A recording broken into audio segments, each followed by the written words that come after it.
بسم الله الرحمن الرحيم. الحمد لله رب العالمين والصلاة والسلام على نبينا محمد وعلى آله وصحبه أجمعين.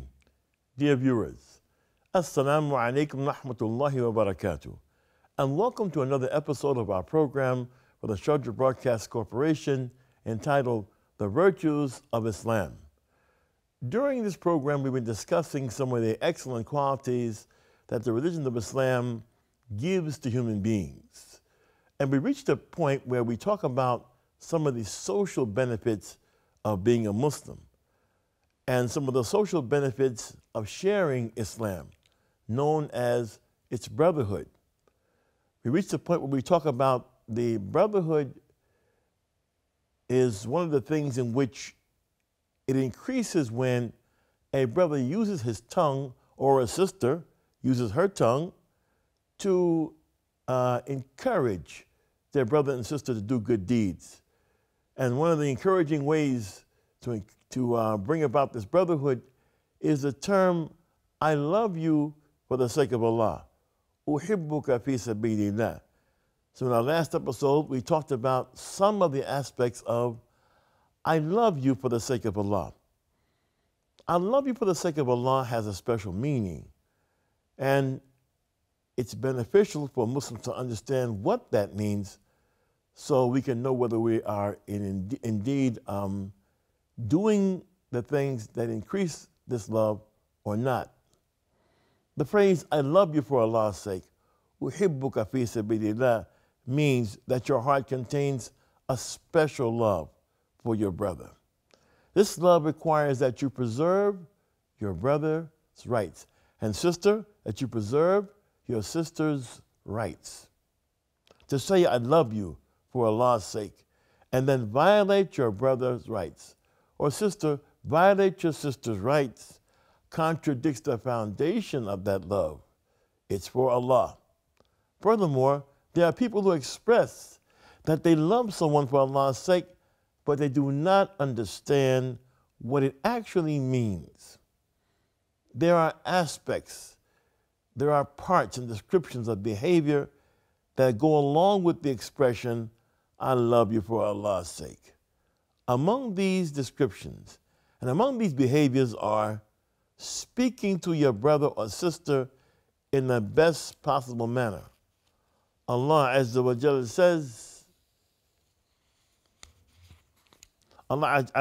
says, speak to your brother in the best way.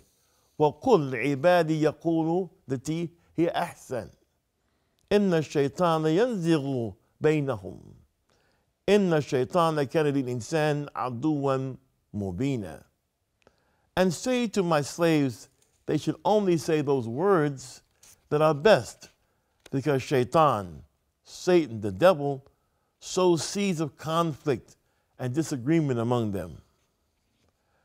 This verse 53 of Surah Al-Isra,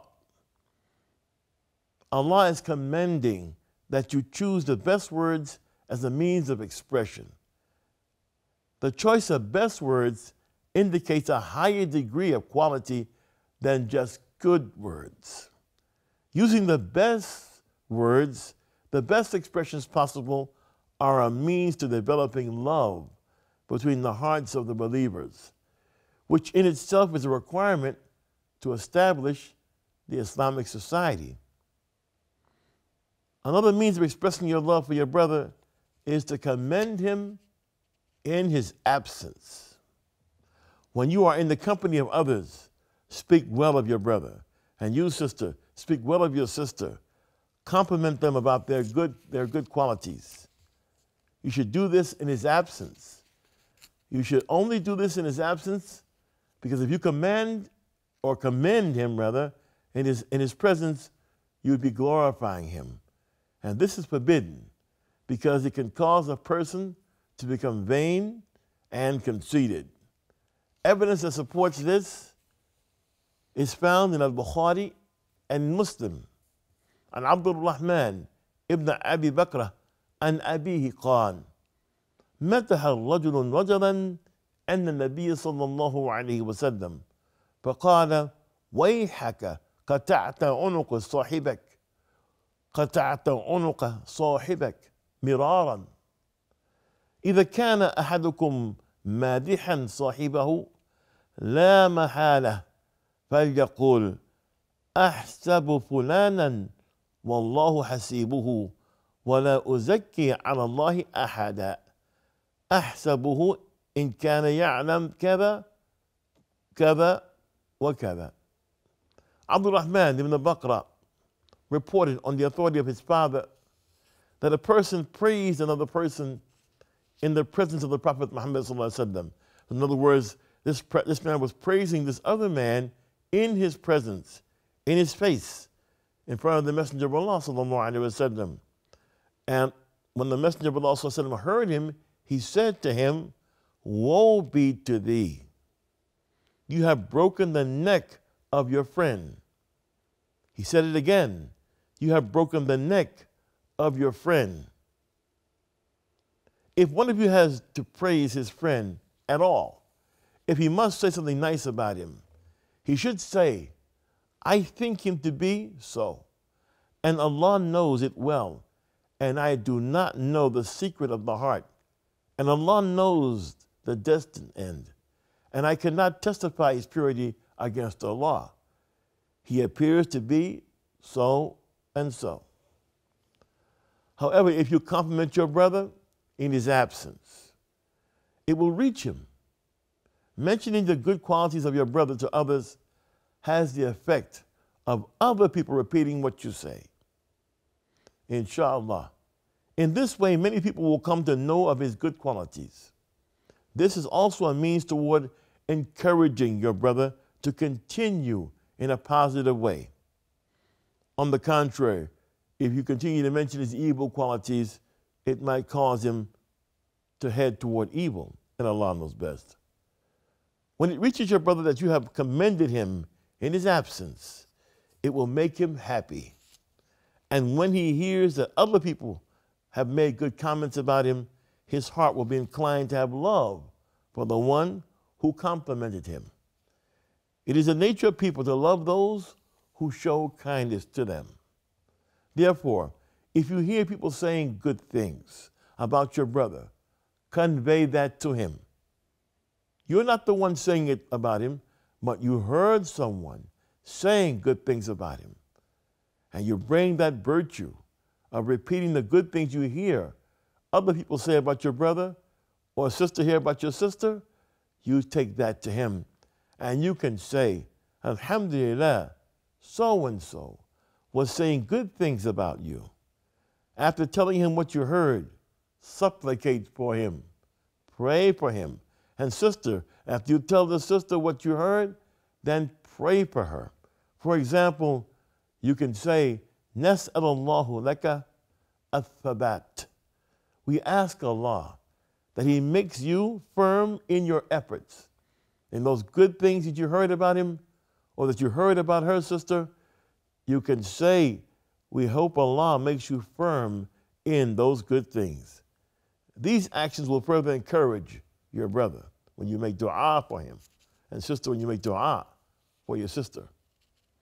Compliments that a person receives on the tongues of others are better if he realizes that those praises represent a kindness from Allah. These kind words that come from other people, that reach us, and they delight our hearts. This is Allah subhanahu wa ta'ala being kind to us on the tongues of these people. He should also realize that continuing to do the deeds that earned him those words of appreciation is a true way to thank Allah. So first, the good words are a kindness from Allah subhanahu wa ta'ala on the tongues of people. And the way to thank him is to continue those good things that cause those praises in the first place, and to increase the good of it, and to get better at it. This is a means to thank Allah subhanahu wa ta'ala. You should thank your brother for the kindness he has shown to you.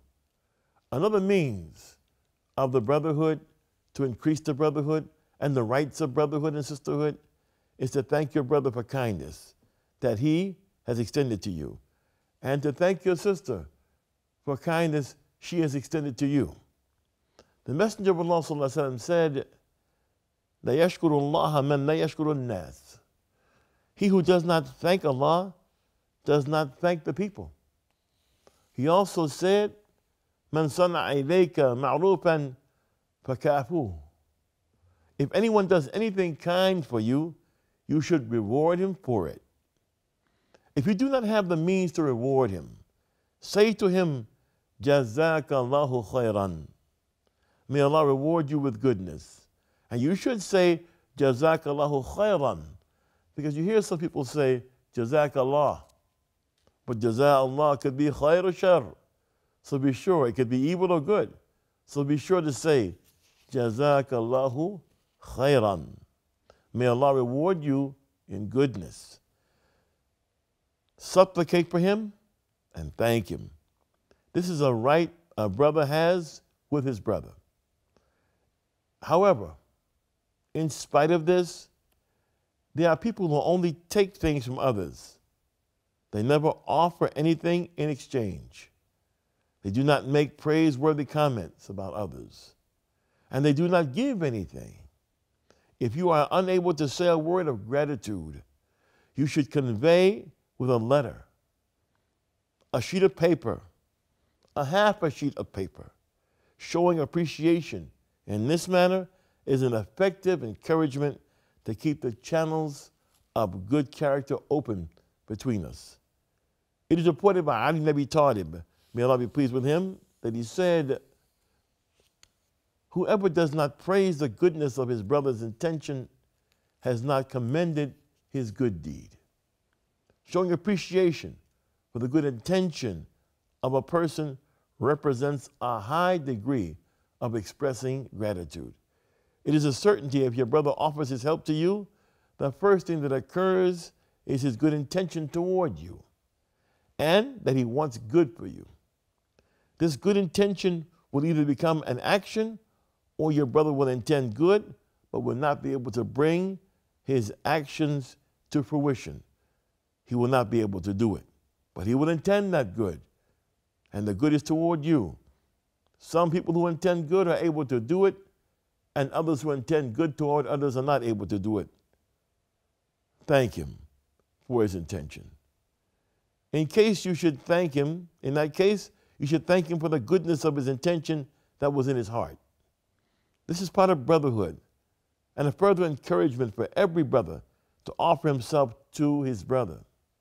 Therefore, someone who does not commend the goodness of his brother's intention has not commended his good deed. And someone who will not show appreciation for the good intention of his brother, there is a possibility that he will not show gratitude for a good deed that his brother has done on his behalf. Along with these rights is one that takes our patience, and that is to forgive our brothers and for the sisters to forgive the sisters their shortcomings. This is very significant because there aren't any people who live together or have any companionship ties or ties of brotherhood except that it will occur between them some sort of mistake, some sort of error between them. Someone will eventually see an error from someone else in the form of a mistaken action, a mistaken word, a lapse in judgment, because human beings make mistakes. The Prophet Muhammad said, "Kullukum khutta' wa khayru khata'in at-tawwabun." So it's part of the virtues of Islam for its people that we forgive shortcomings and that we understand that people make mistakes and that the best people of those who make mistakes are those who repent those mistakes.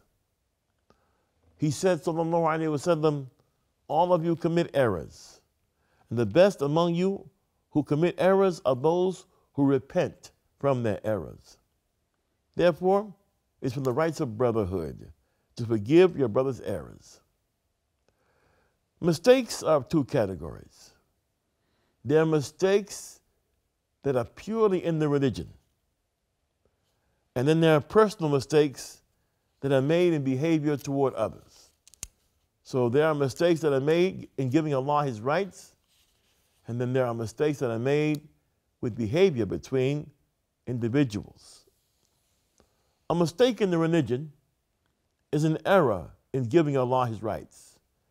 If a religious shortcoming occurs from your brother, such as negligence in doing obligatory religious duties or commission of a sin, the way to pardon that is, 1, avoid spreading the error to others if it is not public. And 2, move quickly to help him rectify his situation. This is a brother who's close to you. You are close companions. Sister, this is a sister who is close to you. You've been close companions for a long time. Move quickly to help him rectify the situation. This is because your love for the brother is for Allah's sake.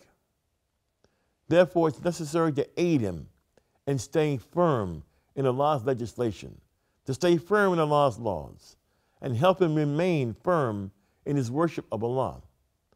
This is what love for Allah's sake requires. This is what it means. Move quickly to help him rectify the situation. If rectification, meaning correcting, is achieved by sincere advice, then give him your sincere advice. And sister, give that sister your sincere advice. If rectification is achieved by abstaining from the relationship with your beloved brother, then do so. So it's either done by advising them or staying away, abstaining from them. There are relationships between brothers and sisters wherein it is difficult for one of them to do without the other. That they're very, very close and they do many things together and they count on each other. In situations like this, if one observes from his close companion that he's committed a grievous error in giving Allah His rights, and he's committed a grievous error in giving Allah His rights, and he knows that if he abstains from it, he will not like it. In our next episode, we'll continue in this topic, inshallah. I'm Talib Abdullah for the Sharjah Media Corporation. Assalamu alaikum wa rahmatullahi wa barakatuh.